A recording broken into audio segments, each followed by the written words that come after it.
पिछले चैप्टर में हमने ब्लेंडर की टाइमलाइन तक महदूद रहकर एक बुनियादी एनिमेशन बनाई थी। अगरचे शुरू में चीज़ों को सादा रखने के लिए ये ज़रूरी था, लेकिन हमने इख्तिसार की खातिर कुछ अहम एनिमेशन वर्कफ्लोज को छुपा दिया था। ज़्यादातर एनिमेशंस के लिए सिर्फ टाइमलाइन का इस्तेमाल करना काफ़ी परेशान कुन हो सकता है। ब्लेंडर में 3D एनिमेशन के लिए अगला सबसे अहम टूल ग्राफ एडिटर है।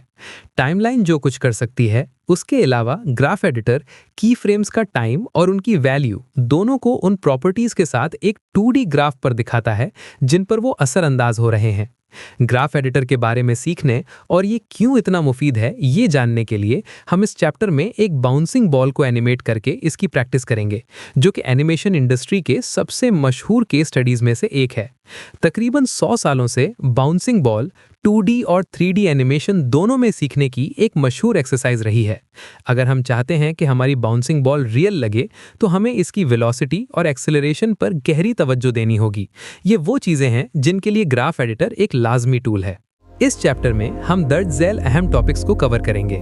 रोलिंग बॉल को एनिमेट करना, ग्राफ एडिटर में नेविगेशन, इंटरपोलेशन और ईजिंग टाइप सेट करना, बाउंसिंग मोशन को एनिमेट करना और एक्स्ट्रापोलेशन मोड्स सेट करना। इस चैप्टर के साथ चलने के लिए आपको ब्लेंडर और एक मुनासिब साइज की फुटबॉल यानी सॉकर बॉल के मॉडल की ज़रूरत होगी। आप डाउनलोड की हुई फाइल खोलकर फ़ौरन काम शुरू कर सकते हैं, या अगर चाहें तो अपनी फुटबॉल खुद मॉडल कर सकते हैं। कोई भी स्फीयर चल जाएगा, बशर्ते कि उसका डायामीटर 0.7 मीटर्स हो, वो सीन के ग्रिड फ्लोर पर टिका हो और रंग बिरंगा हो, ताकि आप आसानी से देख सकें कि वो घूम रहा है। ग्राफ एडिटर में जाने से पहले हमें कुछ शुरुआती की फ्रेम्स लगाने होंगे, जैसे हमने पिछले चैप्टर में किया था। एक आम उसूल के तौर पर डिटेल्स ऐड करने से पहले ऑब्जेक्ट की सबसे अहम पोजीशंस को ब्लॉक आउट करना बेहतर है। इसलिए हमारे पहले दो की फ्रेम्स बॉल को सिर्फ लेफ्ट से राइट रोल करवाएंगे। रोलिंग दरअसल रोटेशन है जो लोकेशन के साथ मुकम्मल तौर पर सिंक होती है। हमें बस बॉल की लोकेशन और रोटेशन को उन्हीं फ्रेम्स पर की करना है और ये यकीनी बनाना है कि हम बॉल को उसकी मूवमेंट के मुताबिक एक सही मैथमेटिकल फॉर्मूला के तहत रोटेट करें। बॉल को रोल करवाने के बाद हम ग्राफ एडिटर का इस्तेमाल करके उसे बाउंस करवाएंगे।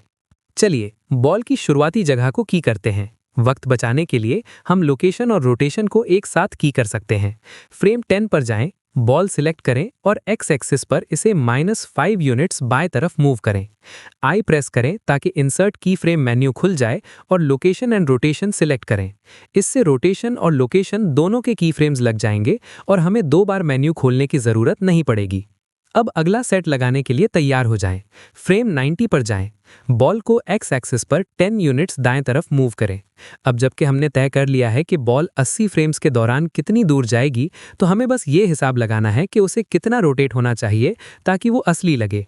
अगर हम रोटेशन बहुत ज़्यादा या बहुत कम रखेंगे तो ऐसा लगेगा कि बॉल ज़मीन पर फिसल रही है।